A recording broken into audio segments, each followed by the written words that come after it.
नाम है गरिमा सिंह। सबसे बड़ा सवाल मैं आज बात करूंगी दुनिया के सबसे ताकतवर मुल्क के सबसे बड़े चेहरे की, अमेरिकी राष्ट्रपति डोनाल्ड ट्रंप की, जिनसे बड़ी गहरी दोस्ती है भारत की। और ऐसी तस्वीरें हमने न जाने कितने मौकों पर देखी। बाकायदा प्रधानमंत्री नरेंद्र मोदी ने अहमदाबाद में डोनाल्ड ट्रंप के लिए नमस्ते ट्रंप जैसे भव्य आयोजन को रखा। 1 लाख लोगों से ज्यादा लोगों ने यहां शिरकत की। बड़ी गर्मजोशी भी दिखाई दी। और ये जो तस्वीरें दुनिया भर में पहुंची, इनसे संदेश गया कि भारत और अमेरिका की दोस्ती गहरी है। ट्रंप और प्रधानमंत्री नरेंद्र मोदी बड़े गहरे दोस्त हैं। और जो इंट्रोडक्शन कराया गया था डोनाल्ड ट्रंप का, मैं हूबहू आपके सामने पढ़ देती हूं। आई प्रेजेंट टू यू, ये प्रधानमंत्री नरेंद्र मोदी ने कहा था मंच पर 1 लाख लोगों की मौजूदगी में। I present to you my friend, a friend of India, the great American president Mister Donald Trump. इसके पहले ह्यूस्टन पहुंचे थे प्रधानमंत्री नरेंद्र मोदी अमेरिका के, और वहां रखा गया था हाउडी मोदी प्रोग्राम, जहां सच्चा दोस्त बताते दिखे थे डोनाल्ड ट्रंप भारत को। और दिखा कि भाई पर्सनल टच है। एक डिप्लोमेसी यानी कि कूटनीति अलग चीज है, फॉरेन पॉलिसी अलग चीज है, और एक पर्सनल टच बिल्कुल अलग चीज है। और उसी का नतीजा ये हुआ जब ये तस्वीरें दिखी कि भाई एब्सोल्यूट पर्सनल टच है डोनाल्ड ट्रंप का भारत के साथ। तो फिर 2024 के चुनाव में तस्वीरें वो भी दिखी कि यज्ञ हुए, हवन हुए, प्रार्थना हुई, पूजा हुई कि इस बार जो अमेरिका के राष्ट्रपति बने डोनाल्ड ट्रंप बनते दिखाई दे। अब कमाल इस चीज का है कि यही डोनाल्ड ट्रंप लगातार और बार बार भारत पर बड़े हमले कर रहे हैं, बड़े अटैक कर रहे हैं। एक वो पूरा एपिसोड चला, 29 बार डोनाल्ड ट्रंप बोलते हुए दिखे कि मैंने भारत और पाकिस्तान दोनों को व्यापार की धमकी दी और सीज फायर कराया। यहां तक कह दिया कि मैं कश्मीर पर मध्यस्थता के लिए तैयार हूं, जो भारत जैसे संप्रभु देश के लिए एब्सोल्यूट नाकाबिले बर्दाश्त है। लेकिन ट्रंप कहते दिखे, 29 बार कहा, बार बार कहा मैंने ट्रेड की धमकी दी और व्यापार की धमकी दी और युद्ध रुकवाया, सीज फायर कराया। अब इस एपिसोड को जरा भूल जाइए, एक नया एपिसोड तैयार हो गया है। और इस बार ट्रंप थोड़ा और आगे बढ़ते दिखे। मामला है टैरिफ का। भारत जो सामान भेजता है अमेरिका में, बेचता है और भेजता है, अब डोनाल्ड ट्रंप कह रहे हैं कि उस पर हम 25% टैरिफ लगाएंगे, टैक्स लगाएंगे। अब यहीं तक बात होती तो समझ में आ जाता, क्योंकि ये तमाम चीजें तो दुनिया के 92 देशों के साथ डोनाल्ड ट्रंप की चल रही हैं। डोनाल्ड ट्रंप लिखते हैं सोशल मीडिया पर परसों, We have over the years done relatively little business with them because their tariffs are far too high, among the highest in the world. Tariff बहुत ज्यादा है भारत का। दुनिया में सबसे ज्यादा जो देश टैरिफ लगाते हैं उनमें से एक है। And they have the most strenuous and obnoxious, घिनौना non-monetary trade barriers of any country. उन्होंने व्यापार प्रतिबंध लगाए हुए हैं, घिनौने व्यापार प्रतिबंध लगाए हुए हैं। अब अगली लाइन पर थोड़ी सी मैं आपकी तवज्जो चाहती हूं। Also, they have always bought a vast majority of their military equipment from Russia and are Russia's largest buyer of energy, along with China, at a time when everyone wants Russia to stop the killing in Ukraine. All things not good. Bharat Russia से अफरात में तेल खरीदता है, अफरात में हथियार खरीदता है। It's not all things not good. और धमकी भी दे दी डोनाल्ड ट्रंप ने। India will therefore be paying a tariff of 25% plus a penalty for the above. अब ये जो रशिया के साथ हम व्यापार करते हैं, तेल खरीदते हैं, हथियार खरीदते हैं, 25% टैरिफ तो हम लगाएंगे ही, लेकिन एडिशनल जुर्माना भी ठोका जाएगा भारत पर। ये धमकी देते दिखे ट्रंप। अब ट्रंप किस हैसियत से भारत को बताएंगे कि भारत किससे व्यापार करे और किससे व्यापार न करे।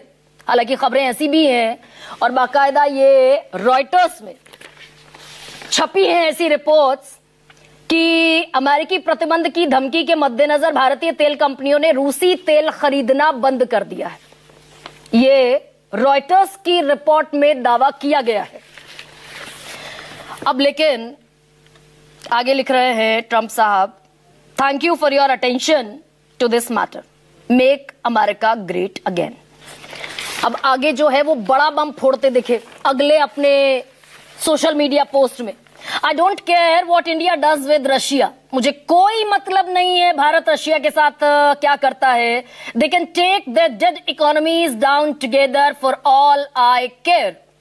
मुझे कोई मतलब नहीं है भारत रशिया के साथ क्या करता है, लेकिन दोनों अपनी मरी हुई अर्थव्यवस्था को एक साथ नीचे ले जा सकते हैं।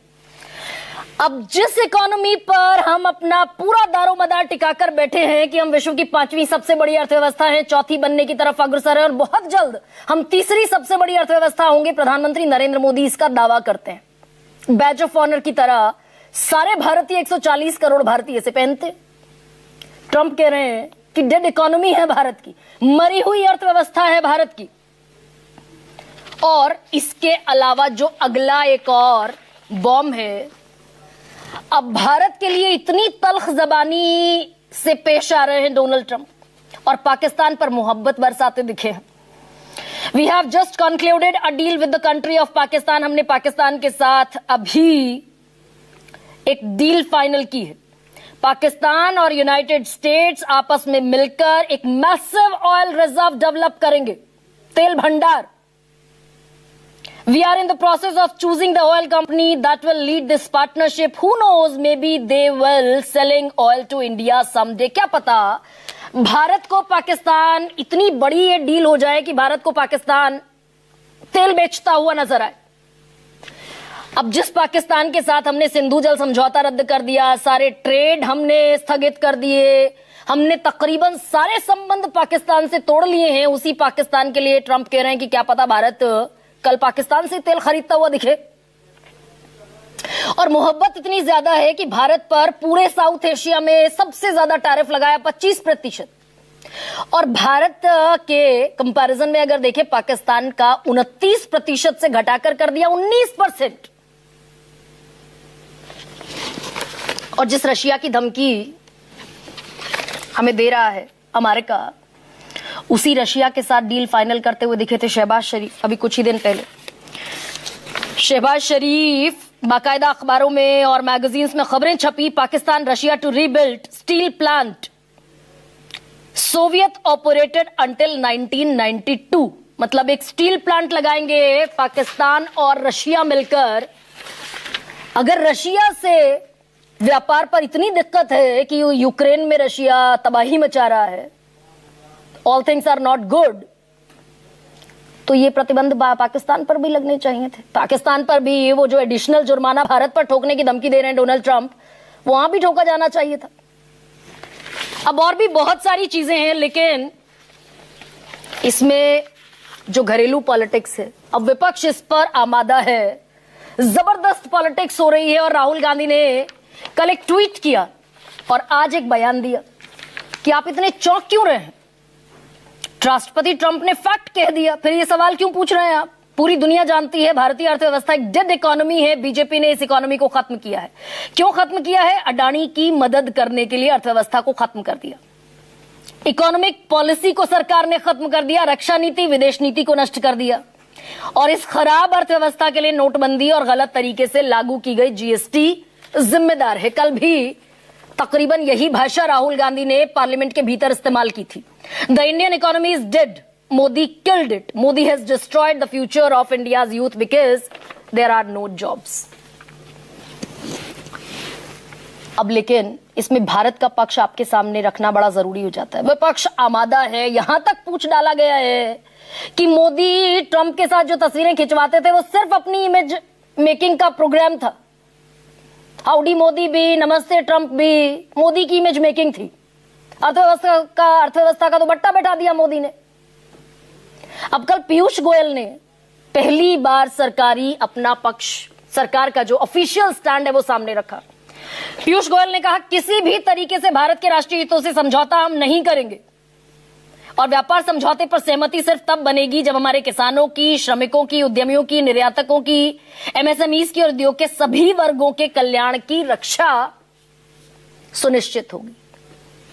लेकिन ये पीयूष गोयल ने एक और जवाब दिया, भले ही साइलेंटली, बगैर ट्रंप का नाम लिए, बगैर अमेरिका का नाम लिए बात कही, लेकिन कह दिया कि हम 10 साल से भी कम समय में फ्रेजाइल 5 से निकलकर, फ्रेजाइल 10 से निकलकर दुनिया की सबसे तेजी से बढ़ती हुई अर्थव्यवस्था बन गए। अब एक तो है टैरिफ का मसला। भाई टैरिफ का मसला तो 92 देशों के साथ चल रहा है, डोनाल्ड ट्रंप का, भारत के साथ भी चल रहा है। दूसरा है अपमानजनक भाषा का इस्तेमाल करने का मसला। अब अगर टैरिफ पर आप डील कर रहे हैं तो अपमानजनक भाषा बोलने की इजाजत तो आपको नहीं मिल जाती। और जो भारत जर्मनी के विदेश मंत्री के सामने यूरोपियन यूनियन को कह सकता है कि लेक्चर ना दे, एस जयशंकर ने बाकायदा कहा और सार्वजनिक मंच पर कहा कि यूरोपियन यूनियन हमें लेक्चर ना दे, हम किससे सामान खरीदें किससे ना खरीदें। तो हम अमेरिका पर आते आते फिर चुप क्यों हो जाते हैं? सीज फायर पर चुप, राफेल गिरने पर, फाइटर जेट्स गिरने पर चुप, कश्मीर पर मध्यस्थता के ऑफर पर प्रस्ताव पर चुप, डेड इकोनॉमी पर चुप, और पाकिस्तान से तेल खरीदने की मसले पर भी अभी तक हम चुप क्यों हैं? ऐसे में आज की जो राजनीति है वो मैं आपको दिखा देती हूं किस तरह के बयान सामने आए। We're talking to India now. We'll see what happens. It doesn't matter too much whether we have a deal or whether we charge them a certain tariff. But you'll know at the end of this week. August 1st is a very big day for this country because money is going to pour into the United States like we've never seen before. Yes, ma'am. आपको ये मालूम नहीं है कि Indian economy date economy है? कोई confusion है आप में? पूरी दुनिया जानती है कि Indian economy is dead economy और बीजेपी ने इकोनॉमी को खत्म कर दिया है। हालिया घटनाक्रम से होने वाले प्रभावों का परीक्षण कर रही है। सरकार हमारे किसानों, श्रमिकों, एंटरप्रेन्योर्स, उद्यमी, निर्यातकों, सूक्ष्म लघु और मध्यम उद्योगों और उद्योग जगत के सभी हितधारकों के कल्याण की रक्षा और संवर्धन को सर्वोच्च महत्व देती है। अब आपके सामने रखती हूं आज का सबसे बड़ा सवाल। राहुल ने ट्रंप को बताया सही, भारत कैसे डेड इकोनॉमी और भारत तीसरी बड़ी अर्थव्यवस्था की ओर ट्रंप चाहे कर लें जितना शो। और एक शानदार पैनल है, इलीट पैनल आज मेरे साथ है। सलमान सोज हैं, प्रवक्ता हैं कांग्रेस पार्टी के। मेरे साथ इस देश के बेहद शानदार अर्थशास्त्री के तौर पर प्रोफेसर अश्विनी महाजन भी हैं और आरएसएस से भी जुड़े हैं, इसलिए दोनों काम दरअसल आपसे हमारे आज अश्विनी जी हो जाएंगे। एके वाजपेयी मेरे साथ है, सरकार के सहयोगी प्रवक्ता हैं, एलजेपीआर के मुख्य प्रवक्ता।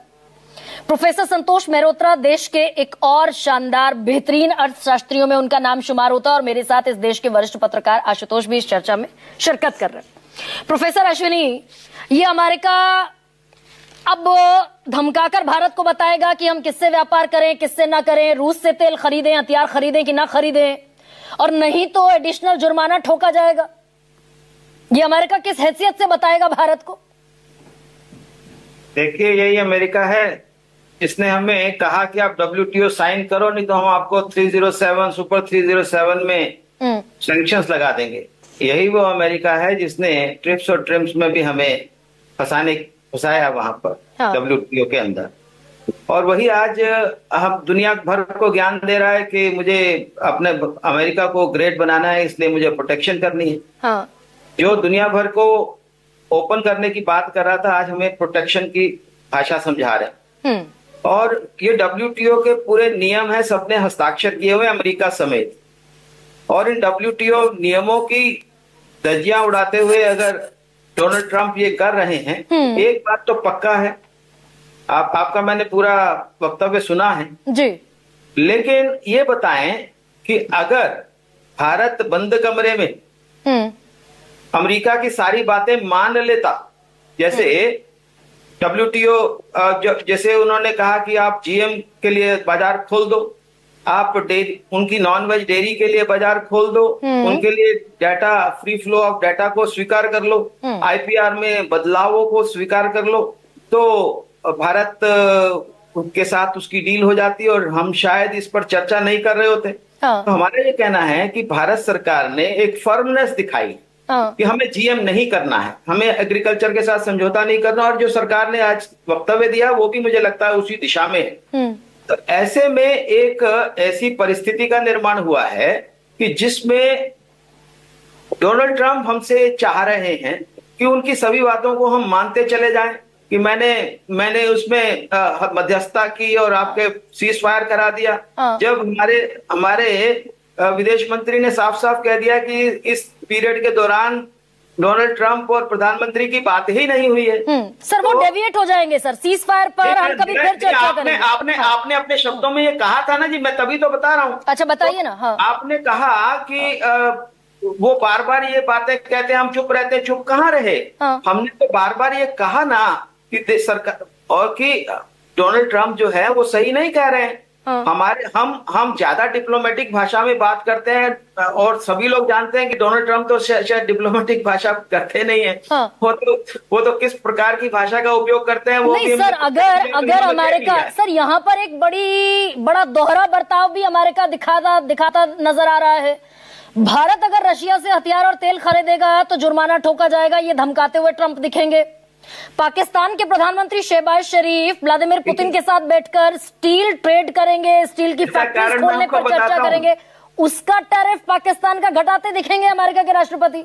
इसका कारण मैं बताता हूं गरिमा जी आपको, क्योंकि भारत इस समय प्रतिरक्षा के क्षेत्र में एक महाशक्ति के रूप में उभरा है। इस बार जब हमने ऑपरेशन सिंदूर किया तो हमने अपने सारे हथियारों का डिमॉन्स्ट्रेशन कर दिया।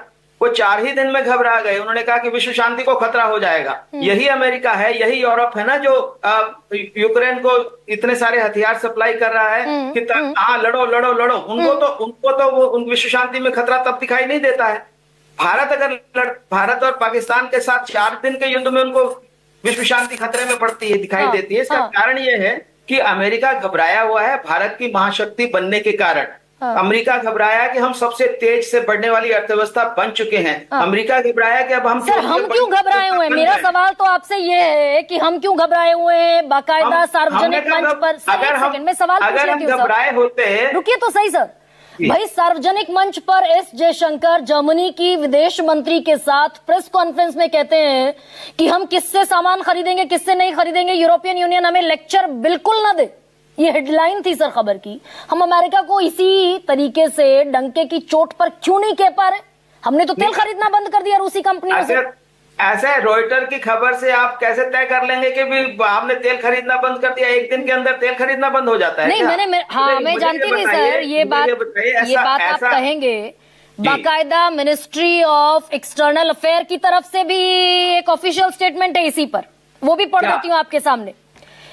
कहा यह गया कि वैश्विक परिस्थितियों से फैसले निर्देशित होते हैं। इस लाइन पर इस सवाल को खत्म कर दिया गया। देखिए भारत लगातार पिछले 1.5-2 साल से लगातार रशिया से तेल खरीद रहा है और इन धमकियों के बावजूद खरीद रहा है। तमाम प्रकार के जो कहा कि यूरोपियन लोगों ने कि हम सैंक्शंस लगाएंगे, उसके बावजूद खरीद रहा है। अमेरिका के सब धमकियों के बावजूद खरीद रहा है और हमने हथियार भी खरीदे हैं। और उसका कारण है कि हम आत्मनिर्भर बनना चाहते हैं। अमेरिका जैसे जो देश है वो हमें हथियार बेचते हैं लेकिन टेक्नोलॉजी नहीं देते हैं। अगर रूस हमारे साथ सहयोग कर रहा है और हम अपने ब्रह्मोस यहाँ पर बनाने में सफल हो पा रहे हैं तो इसमें क्या तकलीफ हो सकती है? मतलब अमेरिका, आप ये कह रहे हैं हमारा ये मानना है अमेरिका घबराया हुआ है इसलिए धमका रहा है भारत को। जी ऐसा है कि जब घबराहट होती है तभी तो धमकाया जाता है। वैसे कौन धमकाता है? तो हम भी डरे हुए हैं कि हम भी घबराहट में है क्या किसी कि हम पलटकर उतने ही वोकल अंदाज में कह भी नहीं पा रहे हैं कि डेड इकोनॉमी है जिसे हम बैज ऑफ ऑनर की तरह पहनते हैं। आप देख रहे हैं ना, मिनिस्ट्री ऑफ कॉमर्स की तरफ से साफ साफ स्टेटमेंट आई है कि हम अपने हितों की सुरक्षा करेंगे ही करेंगे। यही डिप्लोमेटिक लैंग्वेज होती है। ये थोड़ी होता है कि हम जाकर के अमेरिका पर बम फोड़ेंगे। सर अगर ये टैरिफ ट्रंप घबराए हुए हैं तो हो सकता है ये टैरिफ इम्पोज भी कर दें 25% का और जुर्माना भी लाद दे रशिया से व्यापार करने के चलते। ये भी हो सकता है ना सर, अगर इतने घबराए हुए और इतने फ्रस्ट्रेटेड हैं। और मैं फ्रस्ट्रेटेड शब्द का इस्तेमाल बड़ी जिम्मेदारी से कर रही हूं क्योंकि भाई ट्रंप को तो हम सरफिरा मान लेते हैं, लेकिन हम वित्त मंत्री ने भी अमेरिका के यही बयान दिया है। I think that president and the whole trade team has frustrated with India. Frustrated तो होंगे ही ना। अब देखिए ना, हमने उनका जीएम का प्रपोजल स्वीकार नहीं किया, हमने उनके नॉन वेज डेयरी का प्रपोजल स्वीकार नहीं किया, हमने उनकी data free flow of data का प्रपोजल स्वीकार नहीं किया। फ्रस्ट्रेशन तो उनकी स्वाभाविक ही है ना। लेकिन हमने अपने हितों की सुरक्षा करनी है कि नहीं करनी है, हमने अपने किसानों की सुरक्षा करनी है कि नहीं करनी है, हमने अपने डेयरी की सुरक्षा करनी है कि नहीं करनी है, हमने अपने देश की आंतरिक सुरक्षा को और हमारी डाटा प्राइवेसी को, डाटा सॉवरेनिटी को बचाना है कि नहीं बचाना। सर जवाब भी तो देना है डिप्लोमेसी में, कूटनीति में एक जवाब भी तो बनता है। 3 दिन हो गए, सबके होठ खामोश है। Is India a dead economy? So नहीं, डेड इकोनॉमी अगर उनको कहना है तो वो, अब मैंने अभी आज सुबह ग्रोक से पूछा, उन्हीं के देश का एक वर्चुअल सिटीजन है, मैंने उससे पूछा तो उसने यही कहा कि जो डोनाल्ड ट्रंप का ये बयान जो है वो राजनीति से प्रेरित है। मेरे पास लिखा हुआ है। और वित्त मंत्री जो कह रहे हैं, अमेरिका के वित्त मंत्री ने भी कह दिया ना, इसीलिए मैंने कहा ट्रंप को तो चलिए मान लेते हैं, सिर फिरे हैं, एक दिन में 24 झूठ बोलते हैं। देखिए, वो उनका अपनी एडमिनिस्ट्रेशन है, वो वित्त मंत्री भी हैं और राष्ट्रपति भी हैं, सब एक ही बात बोलेंगे ना। भारत के प्रधानमंत्री और वित्त मंत्री अलग भाषा थोड़ी बोलते हैं। हाँ, तो यानी ये मान ले सर कि वो जो Nations great friend, India's great friend Donald Trump अब दुश्मनी पर उतर आए हैं। कुछ भी स्थायी नहीं होता राजनीति में, और अंतरराष्ट्रीय राजनीति में तो बिल्कुल नहीं होता। तो सलमान सोज ये राहुल गांधी दम ठोक कर कह देते हैं Indian economy is dead, absolutely truth Trump is saying. मतलब ट्रंप भारत के खिलाफ जो कह देंगे राहुल गांधी उसको कैरी फॉरवर्ड कर लेंगे। अगर ट्रेड रुकवाते, ट्रेड की धमकी देकर ट्रंप ने युद्ध रुकवाया है तो ये रियायत तो ट्रेड में मिलनी चाहिए थी ना। फिर देखिए गरिमा जी, जहां तक डेड इकोनॉमी का सवाल है और जो राहुल जी ने भी जो बात की, उसका कॉन्टेक्स्ट ये है कि देखिए, जिस मुल्क में आप 80 करोड़ लोगों को मुफ्त राशन देते हैं, उनको अपने पैरों पे खड़े होने का मौका नहीं दे पाते हैं, उनको अपॉर्चुनिटी नहीं दे पाते हैं, तो उन लोगों के लिए तो एक हिसाब से डेड इकोनॉमी। जिस मुल्क में सिर्फ 10 करोड़ लोग जिनकी कंजम्पशन की वजह से इकोनॉमी चल रही है एक हिसाब से, तो बाकी के जो लोग हैं 130 करोड़ लोग जो बाकी के हैं, उनके लिए इकोनॉमी चल नहीं रही है, तो उनके लिए तो डेड इकोनॉमी हुई ना। ये जो आप जो देख रही हैं, जो ये टैरिफ्स का जो हुआ, ये Donald Trump, by the way, जो जिस तरह से प्रेसिडेंट ट्रंप ने बार बार हिंदुस्तान के प्राइम मिनिस्टर की बेइज्जती की, हिंदुस्तान की बेइज्जती की, ये बहुत ही, मुझे लगता है कि हमें तो बहुत बुरा लगता है। नहीं, आपके दोनों स्टैंड में से एक सही होगा, एक गलत होगा। सलमान सूस, आप बहुत ही, मैंने जैसे शुरुआत में कहा, यू आर वेरी इनलाइटेंड। एक ही दोनों में से आपके स्टैंड में से एक ठीक होगा। या तो ट्रंप ने ट्रेड की धमकी देकर युद्ध रुकवा दिया तो हमें रियायत मिलनी चाहिए थी पूरे व्यापार में, ये तो उल्टा हो गया। देखिए वो इसलिए क्योंकि अगर देखिए हमारी फॉरेन पॉलिसी में अगर कोई कमी नहीं होती तो ऐसा नहीं होता। जो भी ये सोचे कि डोनाल्ड ट्रंप जो एक दिन कहते हैं वो दूसरे दिन भी होगा, वो बेवकूफ लोग हैं। डोनाल्ड ट्रंप का अगर किसी ने स्टडी किया हो, और जो तो हमारी फॉरेन पॉलिसी एस्टेब्लिशमेंट जो है उनका तो यही काम है कि बाकी जो बाहर के लोग हैं उनको हम पूरी तरह से स्टडी करें। डोनाल्ड ट्रंप की हिस्ट्री है, जब से वो प्रेसिडेंट 2016 से बने हैं अभी तक वो कभी एक जगह पे कायम नहीं रहते। तो ये कैसे हो सकता है कि भाई उन्होंने अगर ये कहा कि मैंने जंग रुकवा दी और मैं ट्रेड के उस पर किया, अब फिर उसका रिवॉर्ड मिला, वैसे नहीं होता है, वो हो ही नहीं सकता है, क्योंकि अगर कोई वैसा सोचे तो दैट इज नॉट, वो रियलिज्म नहीं है। नहीं, लेकिन जिस इकोनॉमी, लेकिन सलमान सोज, ये तो सच है सो कि फ्रेजाइल इकोनॉमीज से निकलकर हम लार्जेस्ट 5th इकोनॉमीज तक भारत पहुंचा। और बाकायदा अमित मालवीय ने तो ट्वीट लिख दिया, भाई 1991 में हम 17वीं अर्थव्यवस्था थे, 2014 में 10वीं थे, आज की तारीख में हम 5वीं सबसे बड़ी अर्थव्यवस्था है। राहुल गांधी कह देंगे डेड इकोनॉमी है क्योंकि ट्रंप कह रहे हैं। मैं आपको ये भी बता दूं कि अगर गरिमा जी कल आप प्राइम मिनिस्टर बन जाएं इस मुल्क की, 3-4 साल के बाद हिंदुस्तान की इकोनॉमी तीसरे नंबर पे होगी, विदाउट आप, ये मोदी जी की देन नहीं है, इसको इकोनॉमिक्स कहते हैं, जिसमें डेमोग्राफिक्स और इकोनॉमी को जब जोड़ते हैं वो फिर इकोनॉमिक ग्रोथ वैसे होती है। ये नहीं कोई कि भाई अगर प्राइम मिनिस्टर मोदी कल प्राइम मिनिस्टर नहीं होंगे, आपको लगता है कि हम थर्ड लार्जेस्ट इकोनॉमी नहीं बनेंगे? हो ही नहीं सकता। तो ये अमित मालवीय वगैरह वो कोई इकोनॉमिस्ट तो है नहीं, ऐसे वो ट्वीट करने में लगे हैं, वो सोशल मीडिया से दुनिया नहीं चलती है। लेकिन एक बात मैं आपको बता दूं, ये छोड़िए, ये जो इन्होंने टैरिफ लगाया वगैरह, उससे हाँ नुकसान तो होगा और हमें अवॉइड करने की कोशिश भी करनी चाहिए, लेकिन कुछ चीजें हैं जो नेगोशिएबल नहीं होनी चाहिए। कोई मुल्क दूसरा मुल्क, हम पहली बात है हमें अपनी तकदीर को किसी दूसरे के हाथ में हम नहीं सौंप सकते। नहीं, कह दिया पीयूष कोई भी गोयल बोल, ने कि किसी भी चाहे तरीके का कितना भी समझौता करीबी नहीं हो, करेंगे। अमेरिका- पहली लाइन में सलमान सोज, पहली लाइन में पीयूष गोयल ने लोकसभा के भीतर कह दिया। Let me explain. हाँ, मैं आपको नहीं, ये तो बाद की बात है ना। तो अभी तक तो मोदी जी ट्रम्प साहब के पीछे पीछे भाग रहे थे। ये हाउडी मोदी पे उन्होंने कहा अब की बार ट्रम्प सरकार। इन्होंने ये नहीं सोचा कि कल को डेमोक्रेट्स की भी सरकार हो सकती है। इनको वो सोचना चाहिए था, थोड़े जोश में आ गए। उन्होंने उनके नमस्ते ट्रम्प बहुत सारा कुछ किया। इन्होंने एक हिसाब से अपनी डिग्निटी को कम किया, बार बार डिग्निटी को कम किया, अपने मुल्क की डिग्निटी को कम किया, क्योंकि प्राइम मिनिस्टर जो होता है वो हमारे मुल्क की डिग्निटी को वही संभालते हैं। उन्होंने बार बार हमारे मुल्क की डिग्निटी को कम किया। और डोनाल्ड ट्रम्प को तो लगा ही होगा, वो तो एम्बोल्डन हो गए होंगे कि भाई ये तो कुछ भी करने के लिए तैयार है, he will dance to my tunes. लेकिन मैं आपको एक बात बताऊं, नहीं, हम भी जो अपने शायद घर मुल्क पे के बैठे जो लोग, हम भी अपने मुल्क के डिग्निटी को कम करते हैं कि जब कह देते हैं कि it's a dead economy, Modi killed it. नहीं तो वो नहीं व्हाई इज दैट? ये तो सच्चाई है कि भाई अब आपके 90% लोग जो हैं, नहीं 90 नहीं 99% लोग जो हैं वो बैठे हैं, उनके पास कोई वैसी अपॉर्चुनिटीज नहीं है। तो वो कैसे हो सकता है कि आप 10 मिलियन जो लोग हैं उनकी कंजम्पशन पे आप मुल्क को चलाएंगे? That is not possible, that is not acceptable. लेकिन मैं आपको एक बात बताता हूं, जो घर पे बैठे लोग हैं उनको समझना चाहिए कि जो मोदी जी का मॉडल है 2018 के बाद खास तौर से हिंदुस्तान में प्रोटेक्शनिज्म बढ़ गया। जो बड़ी इकोनॉमीज दुनिया की हैं, बड़ी इकोनॉमीज 20 लार्जेस्ट इकोनॉमीज, उनमें सबसे ज्यादा टैरिफ जो कंट्री इंपोज करती है वो इंडिया है। और क्यों करती है मैं आपको बताता हूं। वो इसलिए करते हैं क्योंकि ये अभी जो हमारे महाजन जी हैं बड़े सीजन्ड हैं, ये बड़ी प्यारी प्यारी बातें करेंगे अपने फार्मर्स को बचाने की और वगैरह, लेकिन सच्चाई वो नहीं है।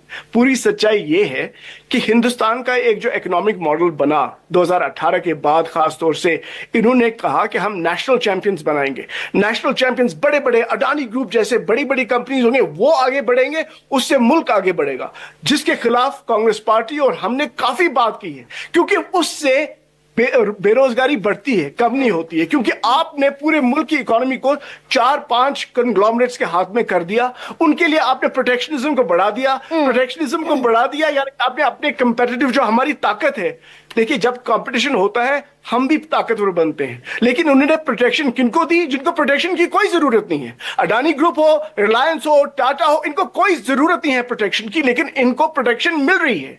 और अब ये हाल हो गया नहीं, कि लेकिन अब सब लोग आपने कहते हैं इंटरनल पॉलिटिक्स के साथ एक्सटर्नल पॉलिटिक्स को मिक्स कर दिया, क्या मिला दिया? भाई एक्सटर्नल मोर्चे पर, बाहरी मोर्चे पर, इंटरनेशनल मोर्चे पर तो शाना बशाना खड़ा होना चाहिए आपको। नहीं, नॉट एट ऑल। ये कह देना चाहिए कि Indian economy is not at all, not at all. देखिए जहां तक प्रेसिडेंट ट्रंप का ताल्लुक है, जब वो हमें ये जो डेड इकोनॉमी की, तो उनके टैरिफ के उसमें वो कॉन्टेक्स्ट में बात कर रहे हैं। लेकिन जिस कॉन्टेक्स्ट में हम बात करते हैं डेड इकोनॉमी की, वो ये है कि भाई यहाँ पे बेरोजगारी इतनी बढ़ गई है। अच्छा। यहाँ पे कुछ कंपनीज बड़े कंग्लोमरेट्स का सब हाथ में दे रहे हैं। हाँ, बाकियों का सोच रहे हैं। आपका भी नहीं सोच रहे हैं गरीब। हाँ, ये पॉइंट इज रजिस्टर्ड। हमारा नहीं सोच रहे। हाँ, ये पॉइंट इज रजिस्टर्ड। एक सेकंड सर, AK वाजपेयी, भाई हमने पाकिस्तान के साथ ट्रेड खत्म कर दिया, हमने पाकिस्तान के साथ जल संधि 1960 वाली समझौता खत्म कर लिया, हमने सारे नागरिक उनके भेज दिए, वीजा बंद कर दिया, और अमेरिका चढ़ाता हुआ मुंह हमें दिखेगा बाकायदा सोशल मीडिया पर across globe. Not only 140 crore भारतीय, across globe 8 billion people are watching him. उसने दम ठोक कर कह दिया कि पाकिस्तान हो सकता है, हम इतना बड़ा समझौता पाकिस्तान के साथ करेंगे कि पाकिस्तान भारत को तेल बेचता दिखेगा, और हमारे लब खामोश हैं, चुप हैं हम। गरिमा जी, अमेरिका क्या करेगा क्या नहीं करेगा उस पर हम कोई दबाव नहीं डाल सकते। प्लीज अंडरस्टैंड, और जहां तक टैरिफ का सवाल है ना, यूरोपियन यूनियन पर डाल सकते हैं, अमेरिका पर नहीं डाल सकते। पहले टैरिफ पे बात करता हूं मैं। टैरिफ का पहले देख लीजिए कितने नहीं, कंट्रियों पे, ये हम कितने कंट्रियों यूरोपियन पे बढ़ा है। यूनियन के सामने दम ठोक सकते हैं, अमेरिका के सामने नहीं ठोक सकते। ये दम कौन सी ठोकना क्या मजबूरी है? ये कॉर्डियल रिलेशन की बात होती है। दम ठोकना क्या होता है? हाँ। अमेरिका से हमारे अगर रिलेशन है, वो अपना नेशनल का इंटरेस्ट देखेगा, हम अपना देखेंगे। हाँ। अब अगर ट्रेड एग्रीमेंट नहीं होता है, हाँ। एक सेकेंड, ट्रेड एग्रीमेंट अगर हमारे मुताबिक नहीं होता है तो हम भी उसके मुताबिक नहीं करेंगे। सर एक सेकंड, टैरिफ डील और व्यापार समझौते अलग मसला है। वही मसला है व्यापार मेन। समझौते तो नहीं, एक सेकंड सर रुकिए ना। बताइए। व्यापार समझौता तो 92 देशों के साथ चल रहा है, लेकिन अपमानजनक भाषा भारत के साथ क्यों चल रही है? अब ये उसका तरीका बोलने का, तो बोले टैरिफ साहब, हम उसमें क्या कर लेंगे? हम तो नहीं कोई अपमानजनक भाषा बोल रहे, वो बोले जाए, हम तो कॉग्निजेंस भी नहीं ले रहे। प्राइम मिनिस्टर ने, मोदी साहब ने ये ऑपरेशन सिंदूर पे उन्होंने इतनी बातें की, उन्होंने तो कॉग्निजेंस नहीं लिया। और पार्लियामेंट में जब मौका आया तो खोल के बता दिया, एक एक चीज विदेश मंत्री ने बता दी, होम मिनिस्टर ने बता दी, सब लोगों ने खोल के, रक्षा मंत्री ने बता दी और प्रधानमंत्री ने खुद भी बता दी। वो इशू नहीं है। लेकिन डोनाल्ड ट्रंप का देखिए, फाउंडेशन पे आइए, इशू का फाउंडेशन नाम नहीं लिया ना डोनाल्ड ट्रंप ने। टैरिफ। एक सेकंड सर, पहले इधर आइए ना, पहले डिप्लोमेसी पर आइए, फॉरेन पॉलिसी पर आइए।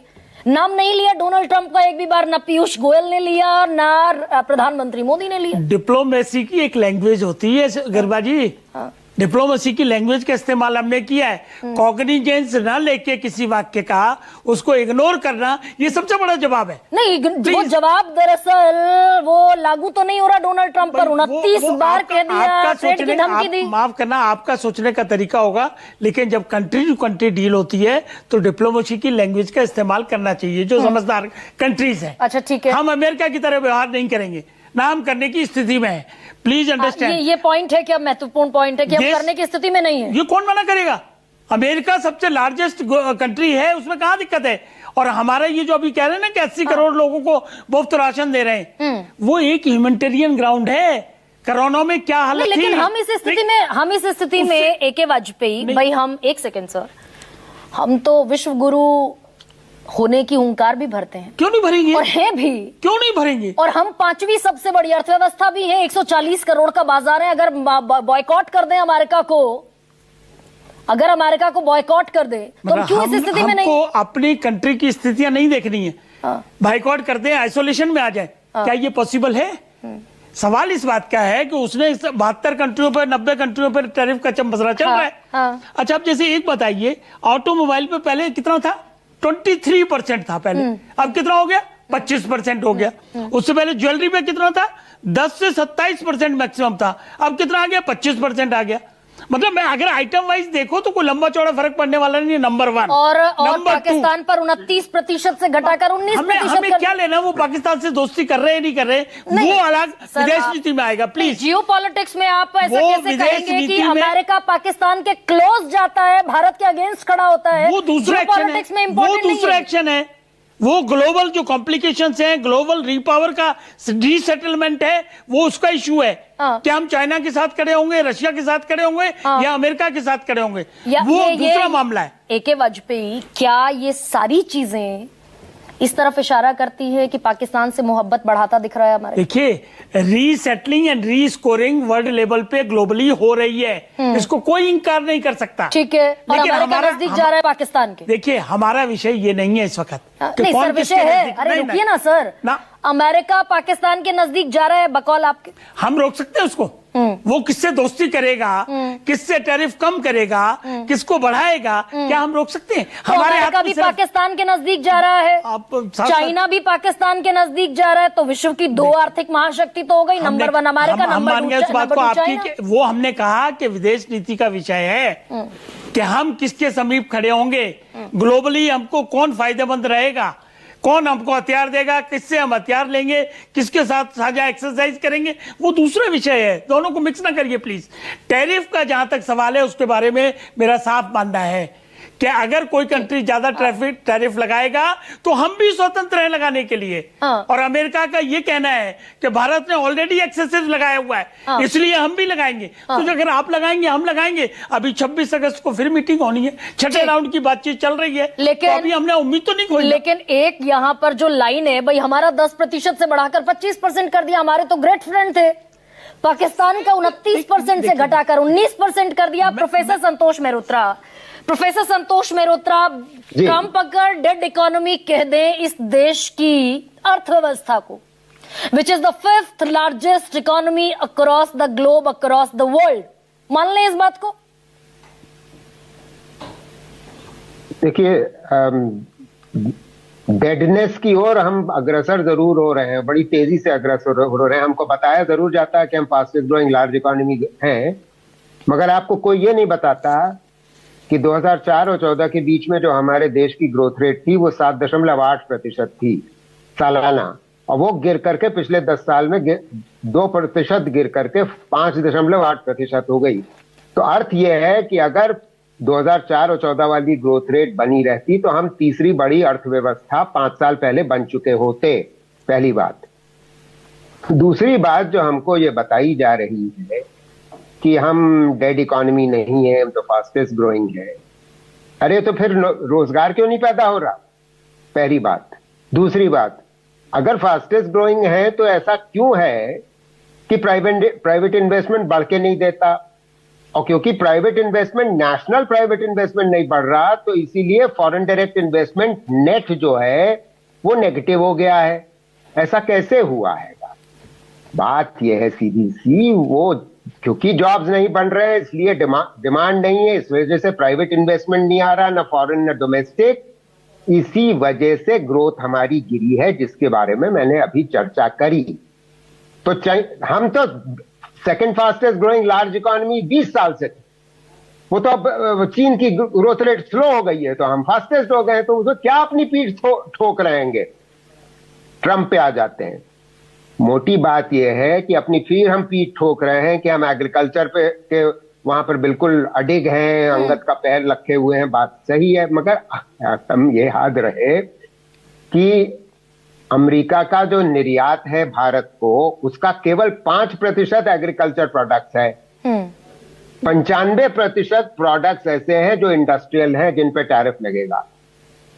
हालांकि फोन्स यानी कि एप्पल के जो फोन्स हैं, जो उनकी अपनी कंपनी है, एप्पल के फोन्स पे उन्होंने हमको माफ कर दिया है टैरिफ, और हमारी फार्मा पे माफ कर दिया, क्योंकि उनके उपभोक्ता को नुकसान होगा, उनके मेडिकेयर और मेडिकेड के जो उपभोक्ता हैं उन पर नुकसान होगा। बाकी पदार्थों पे जबरदस्त असर होगा, नकारात्मक असर होगा, रोजगार और कम होगा, और इन पदार्थों में निवेश और कम होगा। सर लेकिन तीसरी बात सर वन सेकंड, बोलिए।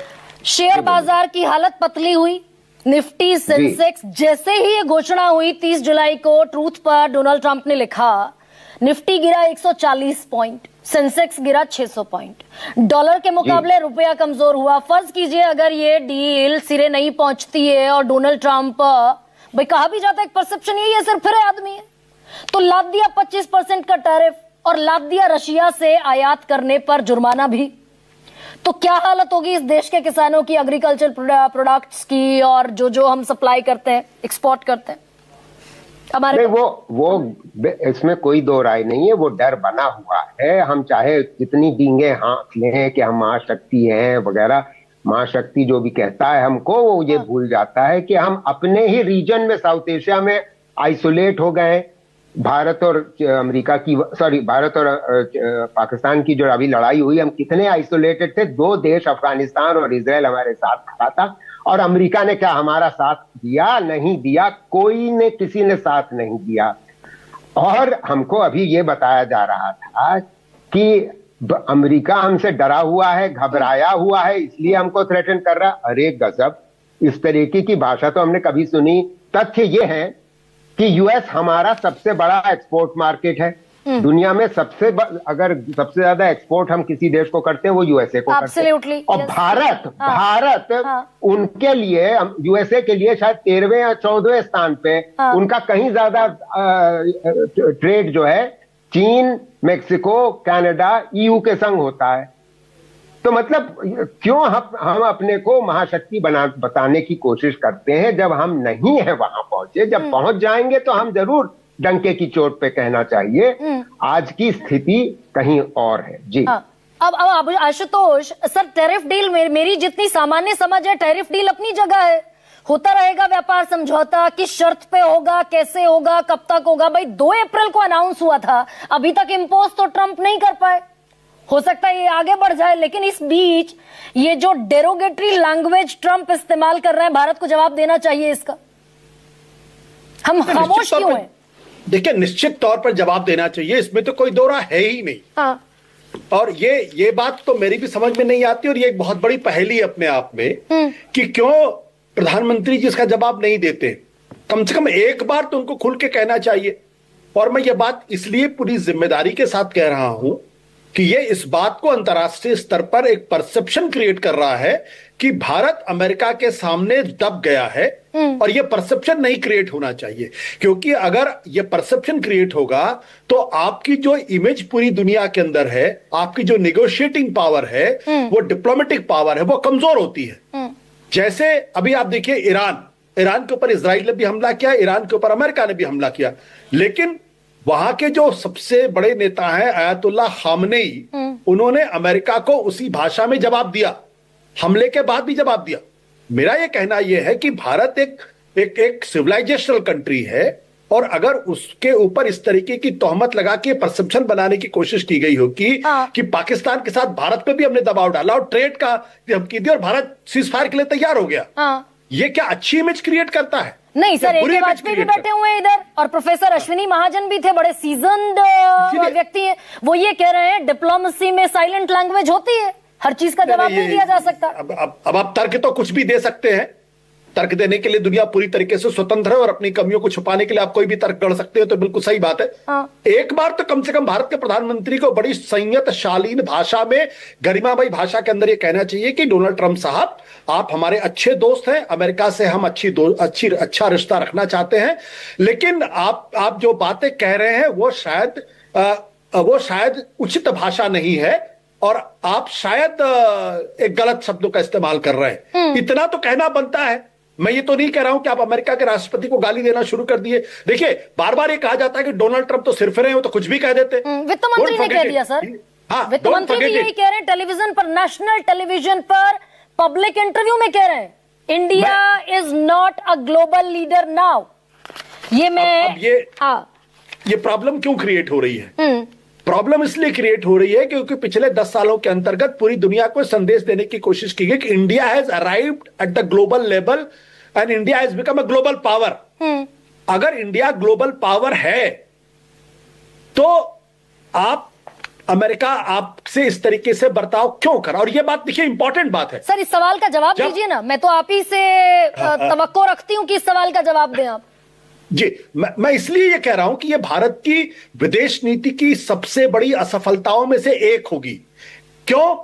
आज दुनिया के 2 सबसे बड़े सुपर पावर, चाइना और अमेरिका, यूरोपियन यूनियन एक बड़ा पावर, रशिया एक बड़ा पावर, इन चारों में अगर आप देखिए, चीन आपके साथ नहीं है, ऑपरेशन सिंदूर ने पूरी तरीके से स्पष्ट कर दिया। अमेरिका आपके साथ नहीं, पूरी तरीके से स्पष्ट है। यूरोपियन यूनियन के बारे में हमारे भारतीय विदेश मंत्री कहते हैं, we don't need teachers but we need partners. इसका मतलब आप, यूरोपियन यूनियन भी आपके साथ नहीं, आप उनसे संतुष्ट नहीं है। और रशिया जो आपका ऐतिहासिक दोस्त था, उसने ऑपरेशन सिंदूर के ऊपर चुप्पी साध ली, वो पाकिस्तान के साथ डील करा। चीन पाकिस्तान के साथ डील कर रहा है, अमेरिका पाकिस्तान के साथ डील कर रहा है, और अमेरिका के राष्ट्रपति ये कह रहे हैं कि वहां पे जो ऑयल रिजर्व हम एक्सप्लोर कर रहे हैं, एक दिन ऐसा भी आएगा जब पाकिस्तान भारत को ऑयल सप्लाई करेगा। अब ये क्या, ये भाषा क्या है? नहीं सर, अगर डोनाल्ड ट्रंप इतने सरफरे होते तो अगर भारत के खिलाफ इस तरह की बदजुबानी का वो मुजाहरा कर रहे हैं, अगर भारत के खिलाफ बदजुबानी कर रहे हैं, तो यही बदजुबानी पाकिस्तान के साथ होनी चाहिए थी। शहबाज शरीफ बाकायदा व्लादिमीर पुतिन के साथ बैठकर स्टील इंडस्ट्री लगाने का प्लान पास करते हुए दिखे पिछले दिनों। बिल्कुल। विदेश नीति क्या कहती है? विदेश नीति यह कहती है कि ज्यादा से ज्यादा लोगों को आप अपना दोस्त बनाएं, और आपका जो दुश्मन है उसको अंतर्राष्ट्रीय स्तर पर आइसोलेट कर दे। आप दुनिया से कहते फिर रहे हैं कि पाकिस्तान एक आतंकवादी देश है, भारत को आतंकवाद सप्लाई करता है और निर्दोष लोगों को मारता है। अमेरिका आपकी सुनता नहीं, चाइना आपकी सुनता नहीं है, रूस आपकी सुनता नहीं, यूरोपियन यूनियन सुनता नहीं, यूनाइटेड नेशन सुनता नहीं। अगर इससे बड़ी फेलियर भारत की विदेश नीति की नहीं तो क्या है? और आपको 36 देशों के अंदर अपने डेलीगेशन भेजने पड़ते दुनिया को बताने के लिए, और उसके बावजूद भी जब ट्रंप को लंच करना होता है तो अमेरिका के आसिम मुनीर के साथ लंच करते हैं, और जब चाइना को लंच करना होता है तो आसिम मुनीर के साथ लंच करते हैं। नहीं सर, लेकिन राहुल गांधी भी अगर ये इतने हार्श तल्ख शब्दों में कह देते हैं इंडियन इकोनॉमी इज डेड, तो विपक्ष के नेता का एलओपी लीडर ऑफ ऑपोजिशन कहते हैं the Indian economy is dead, तो आंकड़े सामने रख दिए बीजेपी ने। 17वीं इकोनॉमी थी 1991 में राजीव गांधी के वक्त पर, 11वीं दी थी डॉक्टर मनमोहन सिंह के समय पर, 4थी सबसे बड़ी अर्थव्यवस्था है इस वक्त, 5वीं सबसे बड़ी अर्थव्यवस्था है, 4थी बनने जा रहे हैं। देखिए इकोनॉमिक्स में अभी प्रोफेसर मोहरत्रा आपके साथ बैठे हुए हैं, इकोनॉमिक्स में रिलेटिव डेटा मैटर करता है। पिछले 5-7 सालों में अमेरिका ने अपनी इकोनॉमिक ग्रोथ 19 ट्रिलियन डॉलर से बढ़ा के 30 ट्रिलियन डॉलर कर ली है। चाइना ने 15 ट्रिलियन डॉलर से इकोनॉमी बढ़ा के 20 ट्रिलियन डॉलर इकोनॉमी कर दी है। हम कहां थे? क्या हमने 4 ट्रिलियन डॉलर क्रॉस कर लिया है क्या, या 5 ट्रिलियन डॉलर क्रॉस कर लिया है क्या? What is your economic growth? आपकी आबादी 2011 में 120 करोड़ थी, आज उसमें 30 करोड़ लोग या 25 करोड़ लोग इकट्ठा जुड़ गए उसके अंदर। तो आपकी इकोनॉमी तो ग्रो करेगी, साइज बढ़ेगी होगी। आप पर कैपिटा इनकम में आप कहां हैं? 150 के आसपास है कि नहीं? 150 के आसपास।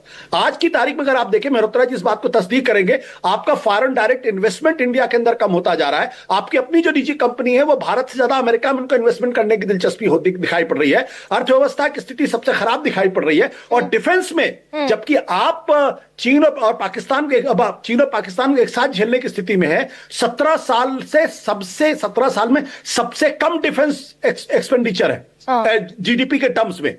हम 2007 से लेके 2025 के बीच में आपकी जो जीडीपी ग्रोथ थी ऑन एन एवरेज 2.5% थी, और आज हम 1.89% पे हैं। और स्टैंडिंग कमेटी ऑन पार्लियामेंट और डिफेंस ये कह चुका है कि आपको अपनी डिफेंस एक्सपेंडिचर 3% करना पड़ेगा। अच्छा आशुतोष, जवाब देना इस वक्त क्या जरूरी है? एलन मस्क को धमका देते हैं डोनाल्ड ट्रंप कि भारत में अगर प्लांट लगाए तो फिर धमकी देते हैं, एलन मस्क को धमकी देते हैं, मैं ये कहता हूं मैं ये कहता हूं कि अगर मोदी जी ट्रंप के सबसे अच्छे दोस्त थे या हैं तो ये नौबत क्यों आई? सवाल यहां पे छुपा हुआ है। आप ये मुझे मत बताइए कि ट्रंप ने क्या कहा या चीन ने क्या कहा। आपने मुझे यह बताने की कोशिश की थी कि मेरा तो बराक ओबामा के साथ फर्स्ट नेम से संबंध में उनको बराक को बुलाता था, और हम ट्रंप साहब तो मेरे बड़े अच्छे दोस्त हैं। जब आप ये कहते हैं तो देश को ये बताना पड़ेगा कि आज ट्रंप आपके साथ ऐसा बर्ताव क्यों कर रहे हैं। एके वाजपेयी देश की, सर 1 सेकेंड, एके वाजपेयी ये बड़ा सवाल है क्या? और 140 करोड़ भारतीयों के आत्मसम्मान पर ठेस पहुंचाते हैं क्या डोनाल्ड ट्रंप? बार बार ऐसा कर रहे हैं, जानबूझकर कर रहे हैं, और क्यों कर रहे हैं? मैं ये आपसे पूछना चाहता हूं। निर्मला जी माफ करना, आशुतोष जी हमारे क्रिटिक्स हैं, और हमें अच्छा लगता है इनकी बातों को, इनकी बातों का कॉग्निजेंस भी लेते हैं। ये निराशावादी लोग हैं, ऐसे नहीं होगा। नहीं, तर्क से काट दीजिए ना AK Vajpayee. 10th largest 10th growing best economy है हमारी, क्या इसको मना कर देंगे? ये जीडीपी अभी बताया मल्होत्रा साहब ने, बिल्कुल सही आंकड़े दिए कि डाउन आ गई। भाई डाउन क्यों आ गई ये भी तो ध्यान रखना होगा। कोरोना 2 साल रहा नहीं रहा। मैं तो कुछ और सर आपसे पूछ रही हूँ, ये डोनाल्ड ट्रंप ये इतनी बदजुबानी पर उतर आए हैं, हम क्यों नहीं आ ले गए रहे उसका कॉग्निजेंस। एक आदमी अगर गालियां दे रहा तो देता रहे, हम क्यों अब उनके मुंह लगेंगे? हम अपना काम करेंगे। ये माना सबने कि हम ग्रोइंग हैं, इकोनॉमी और विश्व पावर बनने जा रहे हैं, वही हमारा टारगेट है। तो इस तरह की दिक्कतें आएंगी, उन चुनौतियों से हम लड़ेंगे। या फिर इसके उलट सच ये है कि हम पर कैपिटा इनकम में 143वें नंबर पर हैं। उसको भी कोई नहीं झुठला सकता, वो बिल्कुल सही है, पर कैपिटा में हैं हम, कोई रिकॉर्ड को थोड़ी मना कर लेंगे। लेकिन हम जेन्युइन तरीके से प्रयास करके चौथी की तरफ जा रहे हैं, तीसरी की तरफ जाएंगे। चौथी हो जाइए, तीसरी हो जाइए, दूसरी हो जाइए। जापान की अर्थव्यवस्था हमसे पीछे है। अरे हम और हमारी कमाई, सुनिए ना सर, हम जापान की इकोनॉमी से हायर इकोनॉमी है और हमारी कमाई जापान से 12 गुना कम है। देखिए हमको अभी सत्ता में 10 साल हुए हैं, ये भी बात ध्यान रखिएगा। और 10 साल में हर क्षेत्र में हमने जो काम कर लिया, जो तरक्की कर ली, वो डाटा बोल रहे हैं अपने आप में। महंगाई सबसे ज्यादा कम है, अनएम्प्लॉयमेंट की रेट जो है ये सबसे ज्यादा डाउन चल रही है, 3.2%। 45 सालों की सबसे कम है घरेलू बचत, लोगों की जेब में पैसा नहीं है। वही हम ये नहीं कह रहे कि हमने बहुत कुछ कर दिया, लेकिन हम जेन्युइन तरीके से प्रयास कर रहे हैं प्लीज। और जेन्युइन तरीके से प्रयास कर रहे हैं, इसीलिए आगे की तरफ बढ़ रहे हैं। तो आपके वक्तव्य से मैं समझूं कि ट्रंप अब अगला जो बम फोड़ेंगे वो इससे कहीं और बड़ा नो फोड़ेंगे। Comments on Trump.